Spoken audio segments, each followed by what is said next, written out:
नमस्कार, हिमाचल खबरनामा में आपका स्वागत है। मैं हूं किशन ठाकुर। सबसे पहले नजर डालते हैं कुछ खास सुर्खियों पर।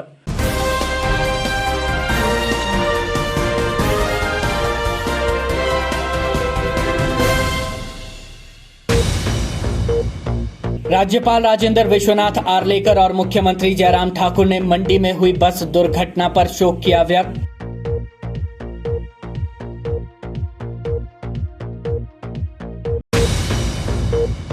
पुरानी पेंशन बहाली को लेकर शिमला की सड़कों पर उमड़ा एनपीएस कर्मचारियों का सैलाब। फायर ब्रिगेड की पानी की बौछारें भी नहीं रोक पाई कर्मियों के हौसले।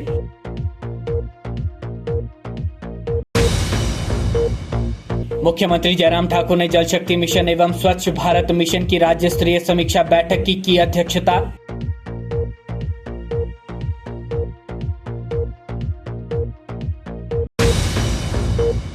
नेता प्रतिपक्ष मुकेश अग्निहोत्री ने कहा, कांग्रेस की सरकार बनी तो सबसे पहले ओल्ड पेंशन स्कीम को करेंगे लागू।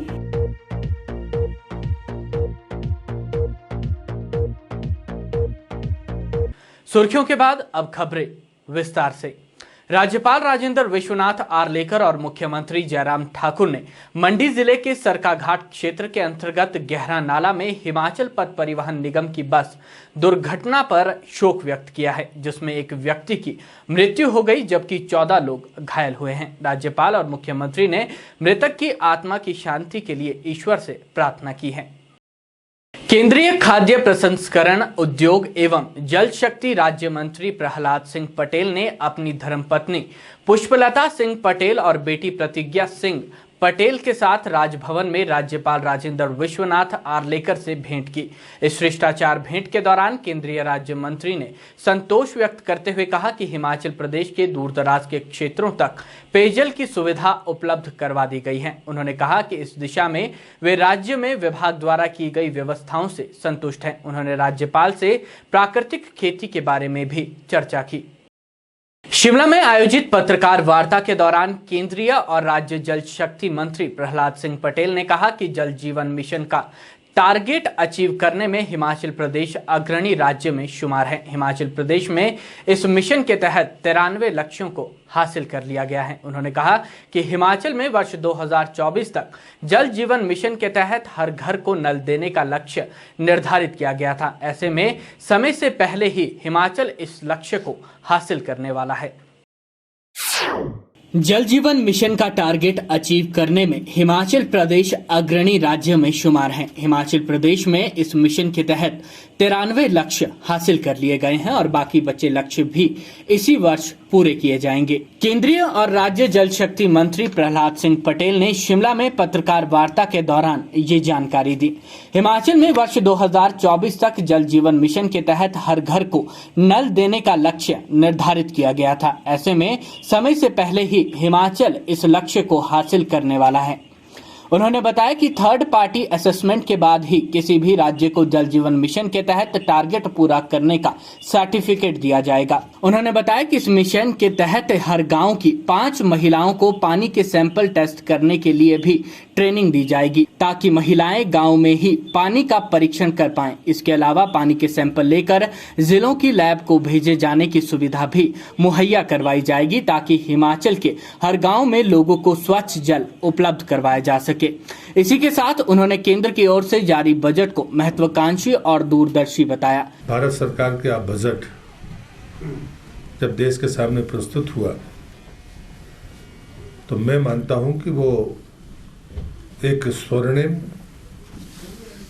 और महत्वाकांक्षी दूरदर्शी बजट देश के सामने प्रस्तुत हुआ है।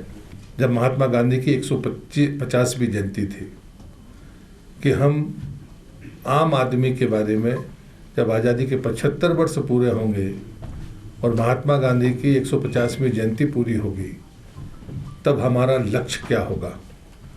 और तब तय हुआ था कि हम खुले में शौच से मुक्त भारत को उनके चरणों में श्रद्धांजलि के रूप में देंगे।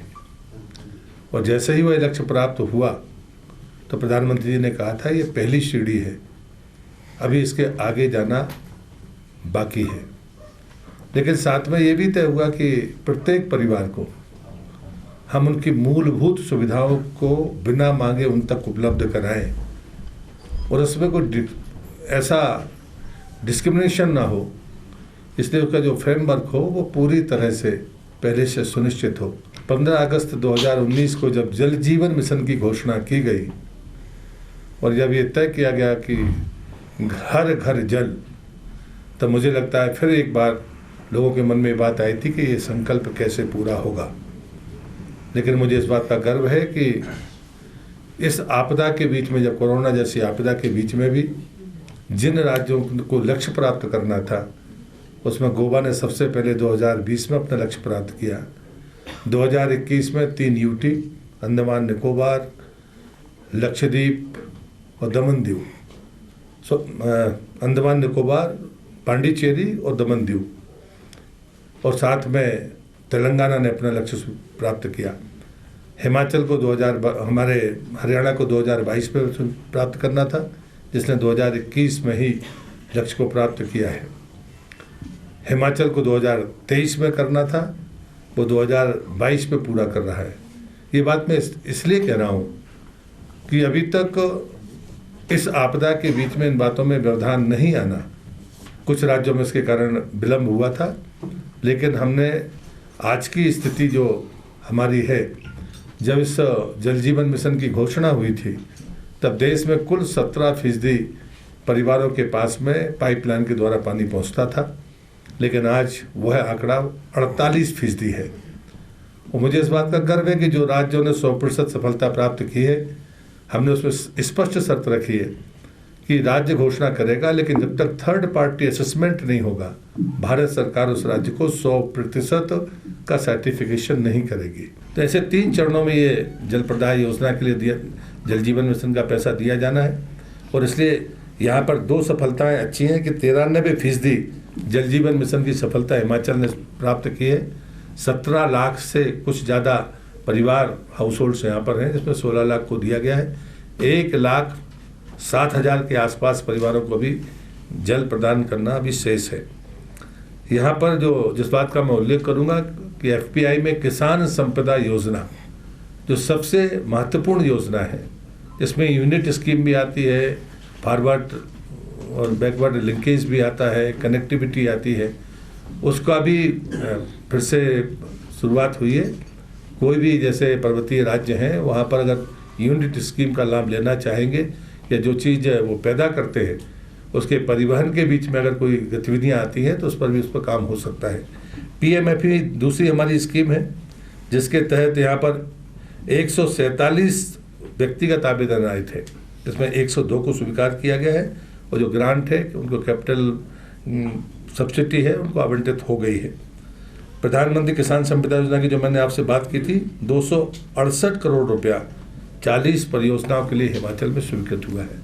मुझे लगता है कि अन्य किसी योजनाओं के बारे में बहुत विस्तार से कहने की मुझे लगता है ज़रूरत नहीं है, लेकिन मेरे पास जो जल शक्ति है और FPI है, वो बात मैंने आपसे कही है।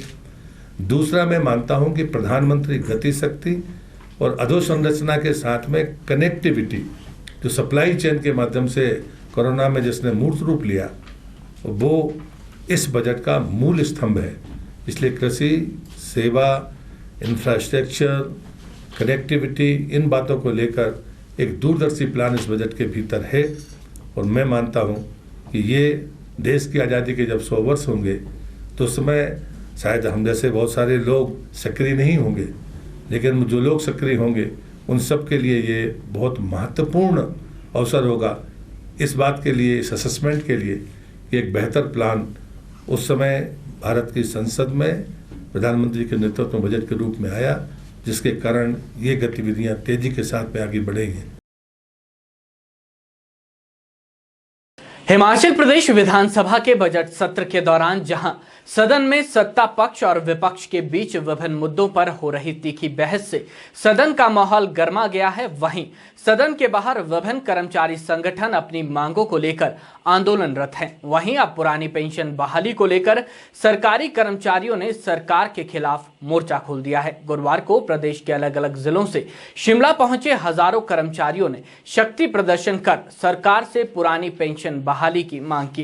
कर्मचारी एमएलए क्रॉसिंग से रैली निकालते हुए विधानसभा की तरफ आ रहे थे, लेकिन पुलिस ने कर्मचारियों को 103 सुरंग के पास ही बैरिकेड लगाकर रोक दिया। ऐसे में गुस्साए कर्मचारी बीच सड़क पर ही बैठ गए और सरकार के खिलाफ जोरदार प्रदर्शन किया। पुरानी पेंशन बहाली को लेकर प्रदेश भर से शिमला पहुंचे हजारों एनपीएस कर्मचारियों ने वीरवार को पूरा शिमला शहर जाम कर दिया। वहीं विधानसभा घेराव के चलते शहर में दिन भर माहौल तनावपूर्ण रहा। सुबह 11 बजे आईएसबीटी क्रॉसिंग से शुरू हुई एनपीएस कर्मचारियों की पदयात्रा ने 103 तक सड़क मार्ग पूरी तरह जाम कर दिया। एनपीएस कर्मचारियों की तादाद इतनी अधिक थी कि शहर में चलने वाली लोकल बसें जहां पहुंची थी वहीं जाम हो गई और आगे नहीं बढ़ पाई। वहीं छोटे वाहन भी बीच मार्ग में फंस गए। एनपीएस कर्मचारियों को विधानसभा तक पहुंचने से रोकने के लिए पुलिस व जिला प्रशासन ने 103 में नाकाबंदी कर दी और सड़क में पुलिस की गाड़ियां कर्मचारियों को रोकने के लिए खड़ी कर दी, जिससे गुस्साए कर्मचारियों ने 103 में चक्का जाम कर दिया। इस नाकाबंदी से शहर भर में माहौल तनावपूर्ण हो गया और शिमला शहर की ओर जाने वाले लोग व एनपीएस कर्मचारी 103 में इकट्ठे हो गए, जिससे सड़क मार्ग पर भारी भीड़ इकट्ठी हो गई। ऐसे में शिमला जाने वाले हजारों लोगों और कर्मचारियों को परेशानी आई। करीब 3 बजे एनपीएस कर्मचारियों के हुजूम को पुलिस टुकड़ी नहीं रोक पाई और घेरा तोड़कर कर्मचारी विधानसभा की ओर कूच कर गए।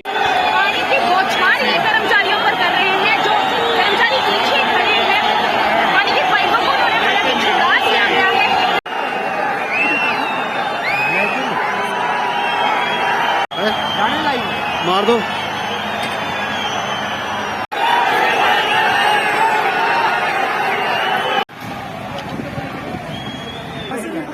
अब वहाँ लगा दीजिए ड्राइवर कर दीजिए।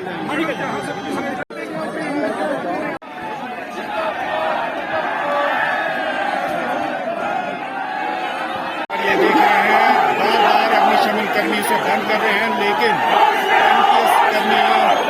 कर्मचारियों की परेशानी की बौछार की होती है। जो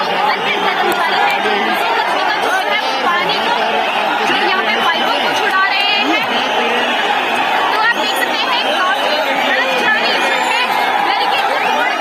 इस तरह कर्मचारी अब भी मांग कर रहे हैं कि अभी भी समय है, सरकार जाग जाए और कर्मचारियों की मांगों को सुने। जिस तरह राजनीति के लिए राजनीति में आने के चाहे वो 6 महीने का समय हो जाए, 8 महीने का समय हो, एक बार विधायक बनने के बाद पेंशन होती है, एमपी के साथ पेंशन करोड़ों रुपए आम जनता का पेंशन में जाता है। और ये कर्मचारी दिन रात जो सरकार की योजनाओं को, सरकार की हर जो जितनी भी योजनाओं जमीनी स्तर पर उतारने में अपना योगदान दे रहे हैं, उनके साथ इस तरह का भेदभावपूर्ण रवैये अपनाने के जो आरोप लगा रहे हैं। जी सर, किस तरह का रवैया है आज की बात करें? आज सरकार का रवैया जो है एम्प्लॉइज के प्रति बहुत कठिन परिस्थितियों से मतलब एम्प्लॉइज जो है इसे भुगत रहे हैं, पानी की बौछारें कर रहे हैं, पुलिस का भी मतलब डंडा बरस रहा है। मगर फिर भी ये जो मतलब हमारे विधायक एमपी जितने भी हैं इनको पेंशन के हकदार हैं और एम्प्लॉय जो है 20-20, 25-25, 30-30 साल मतलब नौकरी करके भी घर को खाली जाना पड़ता है और उन्हीं का पैसा 10% मतलब हम एम्प्लॉइज का काटते हैं और 14% गवर्नमेंट देती है। वो भी हमारा पैसा आगे प्लेज हो जाता है, वो भी पूरा नहीं मिलता है। बुढ़ापे में कैसा हम गुजारा करेंगे और बुढ़ापे में रोना ही रोना है।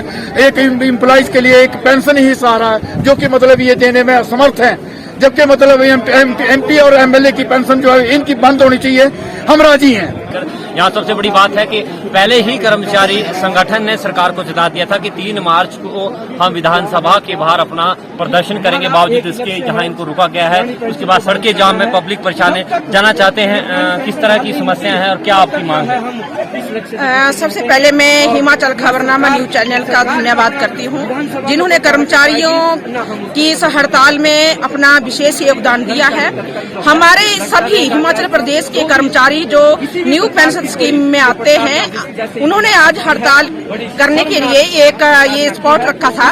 तो सुबह 3 बजे से हम लोग भूखे प्यासे घर से चले हुए हैं, लेकिन जो हमारी सरकार है उन्होंने हमारी मांग को सुनने के बजाय पुलिस प्रशासन को रास्ते में खड़ा कर दिया है और हम लोग 4 से 5 घंटे तक यहाँ परेशान है। बहुत से हमारे साथी कांगड़ा, हमीरपुर, चंबा, लाहौल स्पीति, केलोंग और किन्नौर से आए हुए हैं। तो गवर्नमेंट को ये सोचना चाहिए कि जो एनपीएस के कर्मचारी हैं, हमें इनकी मांग ध्यान से सुननी चाहिए। और ये लोग कर्मचारी हैं, ये राजनेताओं को चुनने में अपनी एक बहुत बड़ी भूमिका निभाते हैं। आज ये लोग कुर्सियों पर उन एसी कमरों में तब बैठे हुए हैं जब जो कर्मचारी है वो दिन रात उनके लिए इलेक्शन टाइम में मेहनत करते। इस दौरान फायर ब्रिगेड द्वारा पानी की बौछारें छोड़ी गई, लेकिन वे कर्मचारियों के हौसलों को नहीं रोक पाई।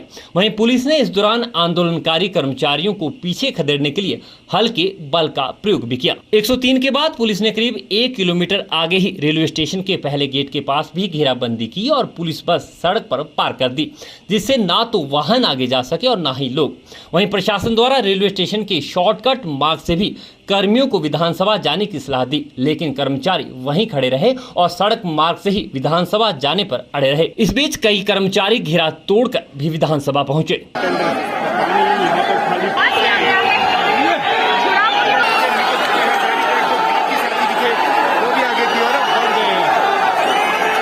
एनपीएस कर्मचारियों की हड़ताल के कारण ऊपरी शिमला को 11 बजे के बाद बसें नहीं जा सकी। वहीं पुलिस प्रशासन ने बसों को टूटीगंडी खैरनी बाईपास होते हुए भेजा। एनपीएस कर्मचारियों की विधानसभा घेराव के दौरान लगे जाम के कारण आम लोगों, विशेषकर महिलाओं, बुजुर्गों और स्कूली बच्चों को भारी परेशानी झेलनी पड़ी और पैदल सफर तय करना पड़ा। आईजीएमसी और डीडीयू जाने वाले मरीज अस्पताल तक नहीं पहुँच पाए। विधानसभा के बाहर पहुंचे कर्मचारियों से बात करने के लिए पहले डीजीपी संजय कुंडू आए, लेकिन कर्मचारी वर्ग अपनी मांग से पीछे नहीं हटा। इसके बाद शहरी विकास मंत्री सुरेश भारद्वाज वार्ता के लिए आए, लेकिन कर्मचारी मुख्यमंत्री से ही वार्ता करने की शर्त पर अड़े रहे। गौरतलब है कि एनपीएस कर्मचारियों की हड़ताल के बारे में सरकार और प्रशासन को पहले जानकारी थी। वहीं एनपीएस ने हड़ताल की अनुमति भी ली थी, लेकिन विधानसभा घेराव के बीच शिमला शहर के लोगों को किसी प्रकार की परेशानी न आए, इसके लिए जिला प्रशासन के इंतजाम फेल दिखाई दिए।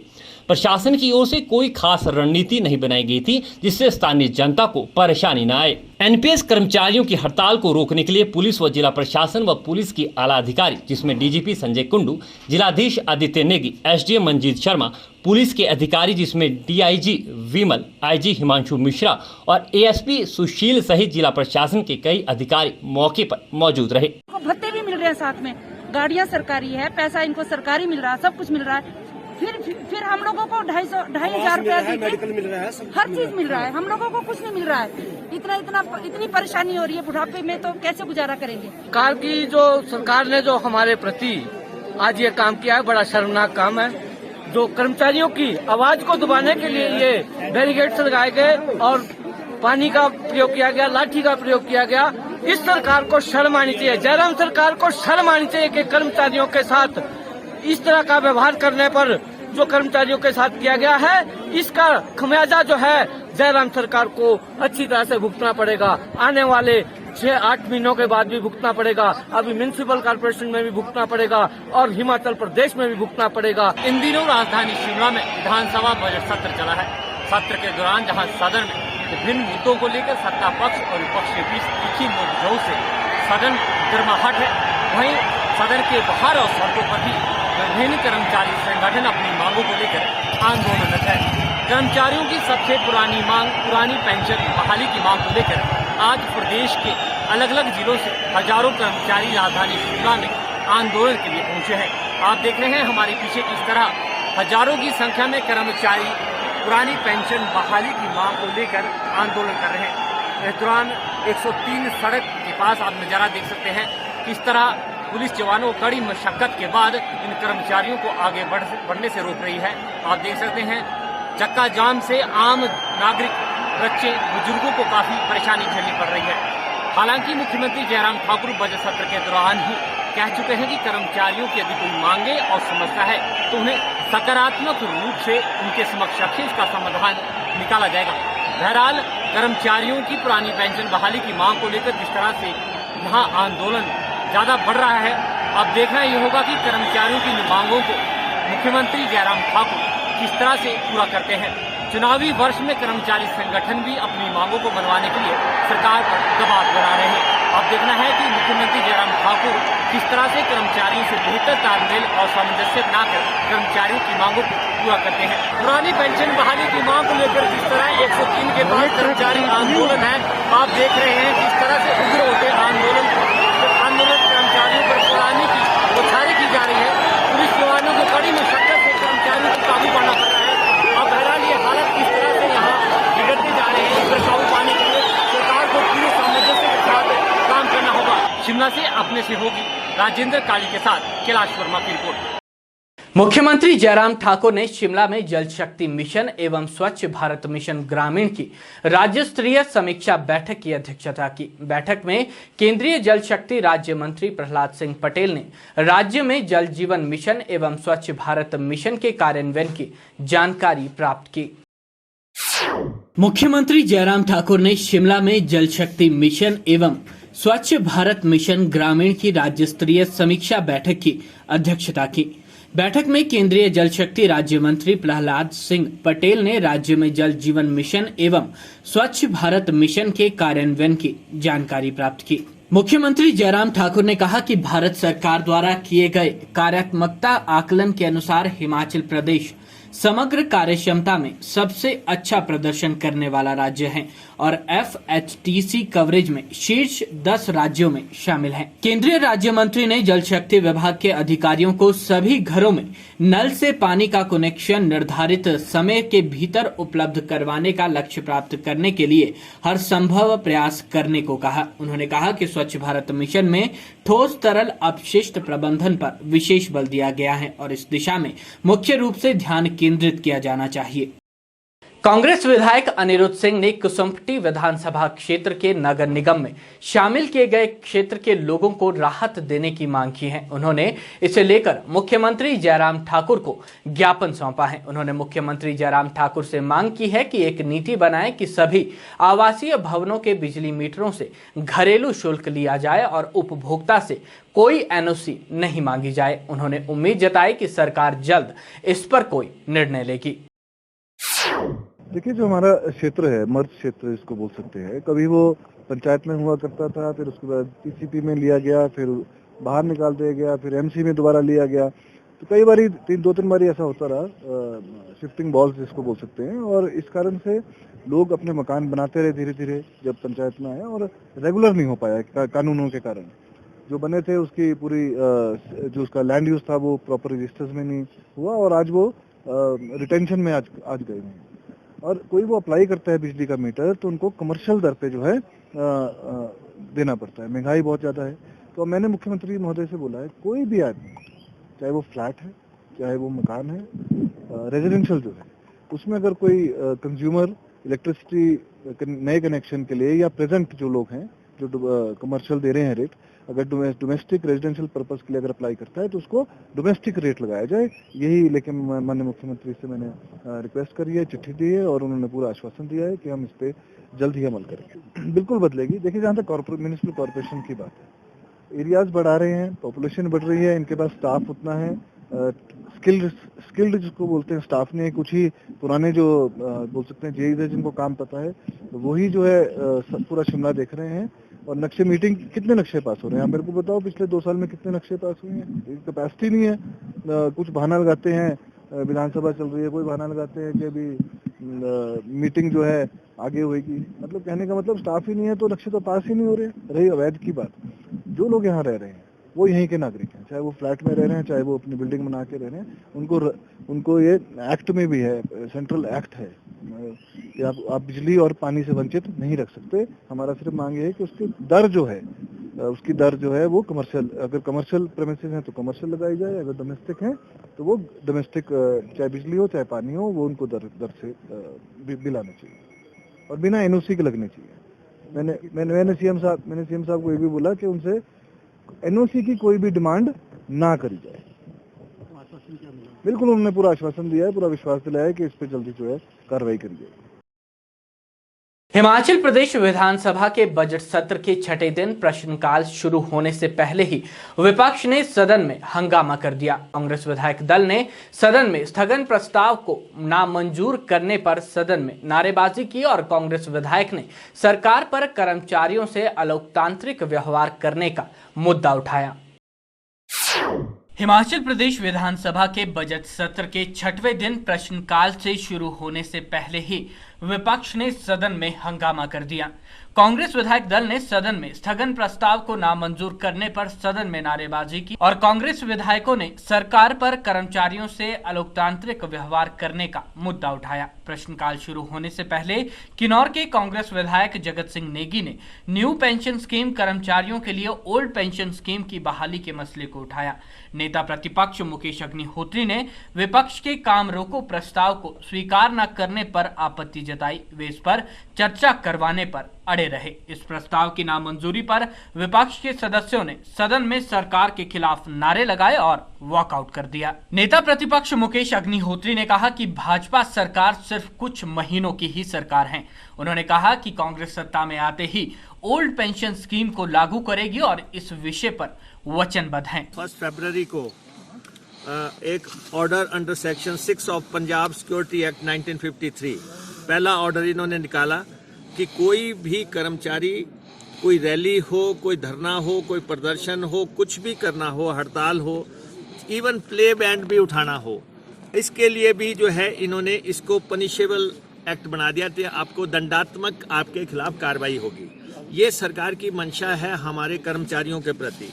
उसके बाद सरकार ने 25 फरवरी 2022 को नई इंस्ट्रक्शंस जारी की चीफ सेक्रेटरी ने, और इन इंस्ट्रक्शन में इन्होंने कहा कि स्ट्राइक, डेमोन्स्ट्रेशन, बाइकॉट और कुछ भी आप करेंगे तो आपके खिलाफ सख्त अनुशासनात्मक कार्रवाई होगी। 3 and 7 rule conduct rule of 1964 ढूंढ के ला रहे हैं। 1964 के रूल्स, 1953 के रूल्स, जब हिमाचल बना भी नहीं था उससे पहले के रूल्स जो है, इसमें इन्होंने कहा कि सैलरी, वेजेस, एमोलूमेंट, आपको कोई पैसा नहीं मिलेगा अगर आप आंदोलन करेंगे, अगर आप बाहर प्रदर्शन करेंगे, और आप पे ऊपर काम नहीं तो वेतन नहीं लागू होगा। और डिफॉल्टर्स के खिलाफ को हम जो है सस्पेंड करेंगे और सर्विस से रिमूव करेंगे। और एक जो है इन्होंने 2 मार्च को जो है एक और ऑर्डर निकाल दिया, तीसरा तुगलकी फरमान इन्होंने जारी कर दिया, जिसमें इन्होंने कहा छुट्टी वालों कि को जो है उनकी सबकी छुट्टी रद्द की जाती है। और जो इसके बावजूद भी कोई आंदोलन में गया है, शिमला आया है उनका रास्ता रोकने के लिए, तो इन्होंने कहा कि तत्काल शाम तक जो है उस कर्मचारी का जो पूरा कच्चा चिट्ठा जो है हिमाचल प्रदेश के सरकार को शिमला में भेज दिया जाए। और ये जो है कर्मचारियों को रौंदना चाहते हैं, कुचलना चाहते हैं और मूवमेंट को दबाना चाहते हैं। जबकि कर्मचारी अपनी बात जब मुख्यमंत्री जी के पास लेके आए थे तो मुख्यमंत्री जी ने बात करने से इनकार कर दिया। अब चीफ सेक्रेटरी के माध्यम से जो है सारे लगातार ऐसे तुगलकी फरमान जारी करवाते जा रहे हैं। हमने पहले भी कहा कि सरकार ने पहले भी काम नहीं तो वेतन नहीं जो है भाजपा के शासन में लागू किया था, उसके हशर ये देख चुके हैं। और जयराम सरकार भी उन्हीं पद चिन्हों पे चल रही है। कर्मचारियों के खिलाफ जो इन्होंने स्टैंड लिया है, जिस ढंग से कर्मचारियों का आंदोलन है और कर्मचारी अपनी बात शांतिपूर्ण तरीके से रख रहे हैं। और कल बजट आ रहा है, इसलिए उन्होंने यहाँ पे बजट आने से पहले अपनी बात रखी है। हर संगठन अपनी अपनी बात रख रहा है, तो कर्मचारियों को भी बात रखने की है। तो इसलिए ये जो 3 नोटिफिकेशनें लगातार इन्होंने जारी की, हम कहते हैं कि इन नोटिफिकेशनों को वापस लें, कर्मचारियों की ओल्ड पेंशन स्कीम को ये बहाल करें, ताकि बुढ़ापे में जो उनका गुजर बसर है ढंग से हो सके और सम्मान की जिंदगी हमारा कर्मचारी गुजार सके। ये सरकार तो जाने वाली है, इसको 6 महीने 7 महीने बाद जाना है। और कर्मचारियों की ओल्ड पेंशन स्कीम बहाल करने के लिए हम वचनबद्ध हैं और हम बहाल करेंगे। की जाती है जब मामले को लटकाना हो या जो काम ना करना हो। वहीं कांग्रेस विधायक जगत सिंह नेगी ने बताया कि नियम 67 के तहत सदन में स्थगन प्रस्ताव लाने के लिए नोटिस दिया गया था, जिसमें ओपीएस को लेकर चर्चा मांगी गई थी, जिसे अस्वीकार किया गया है। उन्होंने कहा कि मुख्यमंत्री के पास कर्मचारियों की मांगों पर चर्चा करने तक का समय नहीं है। उन्होंने कहा कि ओपीएस को भाजपा की सरकार में खत्म किया गया और अब कर्मचारियों पर निरंकुश कानून थोपे जा रहे हैं। हाली के मुद्दे पे आज हिमाचल प्रदेश विधानसभा में जो है काम रोको प्रस्ताव लाए थे हमारे जगत सिंह नेगी जी और अन्य साथी जो मामले हमने वहाँ उठाए हैं, ये पहले आपको ब्रीफ करेंगे। कांग्रेस पार्टी की तरफ से सदन में नियम 67 के तहत जो एडजॉर्नमेंट मोशन यानी स्थगन प्रस्ताव का जो है हमने एक नोटिस माननीय स्पीकर महोदय को दिया था। और स्थगन प्रस्ताव ये होता है कि सारे काम छोड़कर पहले जो हमने नोटिस दिया है ओल्ड पेंशन स्कीम को लागू करने बारे, उसको चर्चा में लेने के लिए हमने नोटिस दिया था।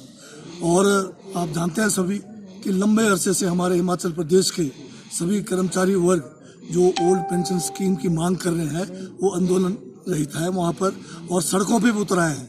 और आज 22 तारीख से वो पद यात्रा उन्होंने मंडी से शुरू की है, परंतु सरकार के पास समय नहीं है कि उनके साथ बात करे, उनके जो समस्या है उनका समाधान करे। और यहाँ तक कि संडे के दिन माननीय मुख्यमंत्री जी ओक ओवर में बैठकर प्रधानमंत्री जी की मन की बात सुन रहे थे और उसको पूरा मीडिया में भी दिखाया गया। और जो लोग आज सड़कों पे उतरे हुए हैं जिनकी जायज मांगे हैं उनको मानने के लिए, उनको समय देने के लिए उनके पास टाइम नहीं है। तो ये जो आंदोलन कर रहे हैं इनके ऊपर भी इन्होंने सब किस्म के निरंकुश जो भी कानून है वो लगा दिया है कि आप आंदोलन भी नहीं कर सकते। आपको संविधान में अधिकार है कि अगर आपकी कोई समस्या है और सरकार सुनती नहीं है तो आप उसको शांतिपूर्वक तरीके से आंदोलन कर सकते हैं। तो कर्मचारियों को तो आज ऐसा कर दिया कि जैसे ये गुलाम है, आवाज भी नहीं उठा सकते, छुट्टी भी नहीं ले सकते, हर किस्म के कानून इनके ऊपर लगाया हुआ है। और सरकार नियम जो हमने जिसका नोटिस दिया है ओल्ड पेंशन स्कीम के बारे चर्चा हम सदन में नहीं करेंगे तो कहाँ करेंगे। सरकार सदन में इस स्कीम के बारे में चर्चा करना नहीं चाहती, क्योंकि ये भाजपा की सरकार थी केंद्र में जब अटल बिहारी वाजपेयी उन्होंने ही ये निरंकुश कानून लाया। जैसे काले कानून कृषि के आए उस किस्म से ये भी एक काला कानून है जिसमें कर्मचारी पूरा अपना जीवन भर पूरा सेवा करने के बाद जब घर जाएंगे तो खाली हाथ जाएंगे। तो इस किस्म के कानूनों को रद्द करना है। और हम कांग्रेस पार्टी वो ये जो ओल्ड पेंशन स्कीम के लिए है, जिसमें हमारे जो माकपा के हमारे यहाँ पर विधायक है माननीय सिंघा जी, ये भी हमारे साथ इसमें शामिल है। वहीं माकपा विधायक राकेश सिंघा ने कहा कि काम रोको प्रस्ताव जगत सिंह नेगी द्वारा लाया गया, जिसका वे समर्थन करते हैं। उन्होंने कहा कि कर्मचारियों के लिए ऐसे काले कानून लाए जा रहे हैं जो सरासर गलत है। उन्होंने कहा कि सरकार को इस विषय पर अभी भी विस्तार पूर्वक चर्चा करने की आवश्यकता है। काम रोको प्रस्ताव नेगी जी द्वारा लाया गया, मेरा पूर्ण समर्थन उसके लिए है।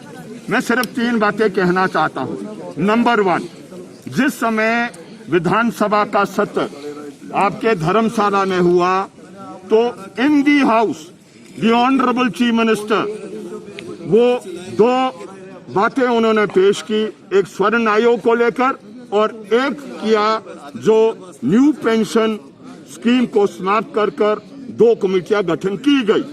लेकिन एक कमेटी की रिपोर्ट आ गई और एक कमेटी 2 दिन पहले गठित की, ये ठीक नहीं है।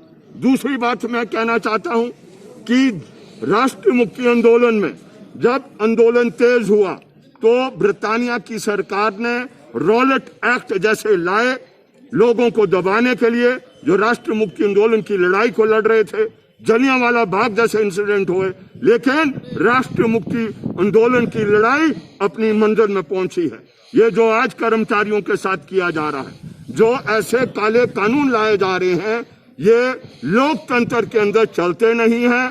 और अभी भी मैं सरकार से अपील करना चाहता हूं कि इस पर आप खुल के चर्चा करें। और यही नहीं, जो कर्मचारी है उनकी टीम से आप वार्ता करें। मानना नहीं मानना वो सरकार की मर्जी है, लेकिन बातचीत के दरवाजे कभी भी बंद नहीं होने चाहिए। अगर आप करोगे तो हशर वो होगा जो शांता कुमार जी की सरकार के साथ हुआ। अगर आप वैसा चाहते हैं तो लोग तो उसके लिए पहले से तैयार है। अर्की निर्वाचन रजिस्ट्रीकरण अधिकारी मयंक शर्मा ने राष्ट्रीय मतदाता जागरूकता प्रतियोगिता की जानकारी देते हुए बताया कि विभाग द्वारा मेरा वोट मेरा भविष्य पर प्रतियोगिता का आयोजन किया जा रहा है, जिसमें विजेता प्रतिभागी को नगद पुरस्कार से सम्मानित किया जाएगा। उन्होंने कहा कि इस प्रतियोगिता को आयोजित करवाने का मुख्य उद्देश्य मतदान में लोगों की अधिक से अधिक भागीदारी सुनिश्चित करना है। अर्की निर्वाचन रजिस्ट्रीकरण अधिकारी मयंक शर्मा ने राष्ट्रीय मतदाता जागरूकता प्रतियोगिता के बारे में जानकारी देते हुए बताया कि भारतीय निर्वाचन आयोग द्वारा राष्ट्रीय मतदाता दिवस 2022 के अवसर पर प्रत्येक मत के महत्व को दर्शाने के लिए सुव्यवस्थित मतदाता शिक्षा और निर्वाचन सहभागिता कार्यक्रम के अंतर्गत मेरा वोट मेरा भविष्य पर एक प्रतियोगिता का आयोजन किया गया है। प्रतियोगिता में प्रतिभागी निर्वाचन आयोग की वेबसाइट पर 15 मार्च तक अपना पंजीकरण करवा सकते हैं, जिसमें वीडियो निर्माण, प्रश्नोत्तरी, गीत, स्लोगन, पोस्टर डिजाइन पर प्रतियोगिता होगी और प्रतियोगिता में विजेता प्रतिभागी को नगद पुरस्कार भी दिया जाएगा। भारतीय निर्वाचन आयोग ने राष्ट्रीय मतदाता दिवस 2022 में माई वोट इज माई फ्यूचर प्रतियोगिता के अंतर्गत एक प्रतियोगिता शुरू की है। इसमें हमारे जितने भी जागरूक वोटर हैं वो हिस्सा ले सकते हैं। इसमें कई तरह की प्रतियोगिताएं आयोजित हो रही हैं, जिसमें वीडियो मेकिंग, पोस्टर मेकिंग इत्यादि सब प्रतियोगिताएं जो कि नए बच्चों के लिए जो क्रिएटिविटी अपनी दिखा सकते हैं। और इसमें जो भी प्रतियोगी हिस्सा लेना चाह रहे हैं वो इलेक्शन कमीशन ऑफ इंडिया की वेबसाइट पे एनरोल कर सकते हैं। इसकी तिथि 25 जनवरी से लेके 15 मार्च 2012 के बीच में इसकी एप्लीकेशन लगाने की डेट्स हैं। तो आप इसमें हिस्सा लें और इसमें कई कैश रिवॉर्ड भी इलेक्शन कमीशन ने रखे हैं, तो इसमें आप हिस्सा लें और उन रिवॉर्ड्स का भी फायदा उठाएं। जिला सोलन के अर्की में लोगों का ध्यान बागवानी की ओर आकर्षित करने के उद्देश्य से अब उद्यान प्रसार फल संतति एवं उद्यान विभाग अर्की द्वारा लोगों को सेब, नाशपाती और आमदनी देने वाले पौधे उपलब्ध करवाए जाएंगे। उद्यान विकास अधिकारी रमेश कुमार ने मीडिया से मुखातिब होते हुए इस विषय पर जानकारी साझा की। जिला सोलन के अर्की उपमंडल में अब किसानों और बागवानों को सेब, नाशपाती और अन्य आमदनी देने वाले पौधों उद्यान प्रसार फल संतति एवं उद्यान विभाग अर्की से मिल सकेंगे, जिससे अर्की क्षेत्र के लोगों का रुझान बागवानी की तरफ बढ़े और उनकी आय में भी बढ़ोतरी हो सके।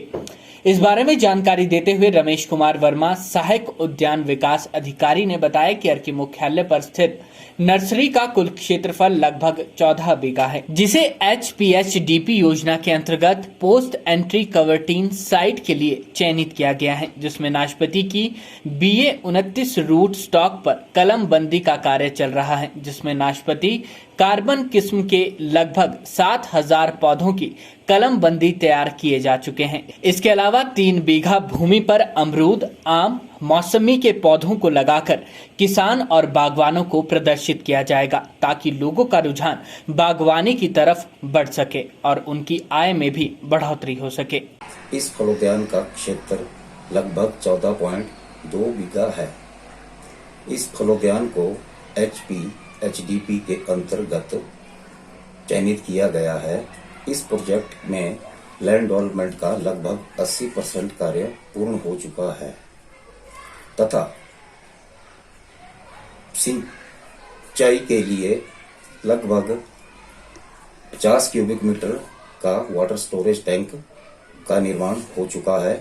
इस प्रोजेक्ट के अंतर्गत आरंभ में BA-29 रूट स्टॉक नाशपाती में लगभग 7000 नंबर पर कार्बन की कलमबंदी की जा चुकी है,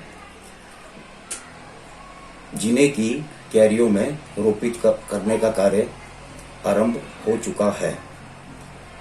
3 बीघा भूमि पर आम, अमरूद तथा मौसमी आदि को डेमो प्रोजेक्ट के लिए चयनित किया गया है। बाकी कार्य उच्च अधिकारियों के अनुसार किया जा रहा है। इस प्रोजेक्ट के अंतर्गत स्थानीय, जिला और प्रदेश के किसानों, बागवानों को अगले वर्ष उत्तम किस्म के पौधों का वितरण किया जाएगा। हिमाचल खबरनामा के आज के इस अंक में इतना ही। नमस्कार।